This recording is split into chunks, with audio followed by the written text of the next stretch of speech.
네, 성경에는 읽은 내용을 그냥 그대로 받아들여야 하는 그런 내용들이 있고, 또 읽은 내용에 대하여서 좀 깊이 생각해 봐야 할 그런 내용들이 있습니다. 하나님은 우리에게 생각할 수 있는 능력을 주셨죠. 이것은 오로지 우리에게만, 인간에게만 부여된 능력입니다. 하나님의 형상대로 창조되었기 때문이죠. 출애굽기와 민수기를 살펴보면 이스라엘 백성들이 하나님과 얼마나 가깝게 생활을 했었는지 놀라울 지경입니다. 사실 백성들이 하나님과 가까웠던 것이 아니라 하나님께서 백성들과 가까이 하셨던 것이죠. 이스라엘 백성들은 40년간 매일 만나라고 하는 기적의 양식을 먹었고, 또 어떤 특별한 상황 속에서 하나님께서 기적을 베푸셔서 그들과 함께 하시는 것을 그들은 경험했습니다.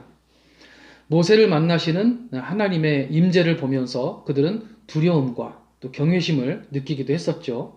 또 구름 기둥과 불 기둥을 보면서 하나님께서 그들을 매일매일 인도하시는 것을 그들은 경험을 했습니다. 하나님의 어떤 직접적인 사인을 보았던 것이죠. 자, 우리가 여기에서 생각해 봤으면 하는 점은, 그렇게 하나님을 아주 가까이에서 경험을 했던 그 사람들이 과연 얼마나 하나님을 신뢰했는지, 그리고 얼마나 하나님의 그 말씀에 순종을 했는지 부분입니다. 안타깝게도 이스라엘 백성들은 대부분 불순종을 했습니다. 어떻게 그렇게 매일 하나님을 경험하면서도 믿음이 없을 수 있을까? 이스라엘 백성들에게 믿음이 들어가려면 하나님은 도대체 어떤 기적을 그들에게 행했어야 할까요?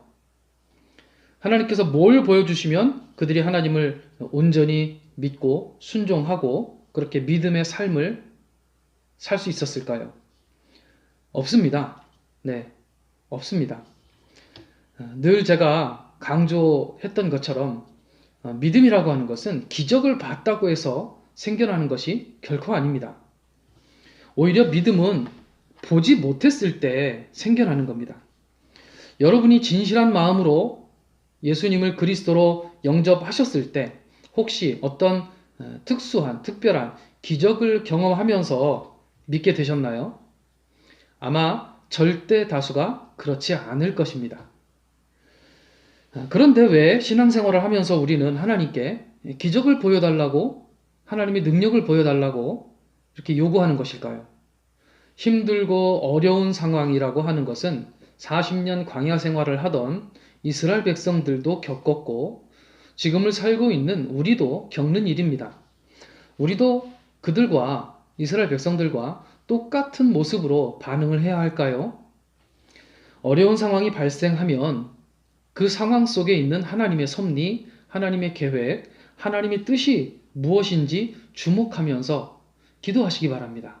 바리새파 사람들과 사두개파 사람들이 예수님을 시험할 목적으로 예수님께 하늘로부터 내려오는 표징을 보여달라고 요청합니다. 기적을 보여달라는 것이죠. 하지만 예수님은 그들에게 어떤 기적을 보여주어도 믿을 사람들이 아니라는 것을 알고 계셨습니다. 그래서 예수님은 이렇게 대답하십니다. 악하고 음란한 세대가 표징을 요구하지만 이 세대에게 요나의 표적밖에 보여줄 게 없다. 아무 표징도 받지 못할 것이다. 이렇게 말씀을 하십니다. 이 말씀에서 예수님은 표징 혹은 표적, 기적 같은 의미죠. 이 표징을 구하는 사람들에게 대하여서 악하고 음란한 세대의 사람이라고 말씀을 하셨어요. 그러니까 정말 믿기 위해서 하나님 뭘 좀 보여주세요 라고 하는 순수한 마음이 아니라요. 봐도 믿지 않을 사람들이, 자기가 확인을 해도 믿지 않을 사람들이 보여달라고 하는 것입니다. 전도를 하다 보면 하나님 보여주세요. 기적 보여주세요. 그러면 제가 믿겠습니다. 정말 그럴까요? 아니요. 믿지 않습니다. 광야에서 이스라엘 백성들이 그렇게 했던 것처럼 똑같습니다. 믿음의 본질은 내가 보았기 때문에, 확인했기 때문에 믿는 것이 아닙니다. 오히려 믿음은 내가 보지는 못했지만, 확인이 안 되지만, 그럼에도 불구하고 내가 받아들입니다. 라고 하는 것이 믿음입니다. 보고 믿겠다, 확인하고 믿겠다는 것은 인정하겠다는 뜻이지 믿음이 아니에요. 하나님은 인간에게 인정받으실 분이 아닙니다. 믿음의 대상이지 인정의 대상이 아니에요. 그것은 매우 교만한 생각인 것입니다. 이스라엘 백성들이 광야에서 정말 하나님을 믿고 신뢰했고 하나님의 말씀에 따랐다면 그들의 삶은 순종의 형태로 나타났을 것입니다. 믿음은 반드시 어떤 행동이 수반되는데 그 행동은 순종의 모습으로 나타나는 것들입니다. 여러분, 하나님 앞에 왜 문제를 해결해 주시지 않냐고, 왜 아직도 이 어려움이 나에게 있느냐고 그렇게 투덜대지 마시기 바랍니다.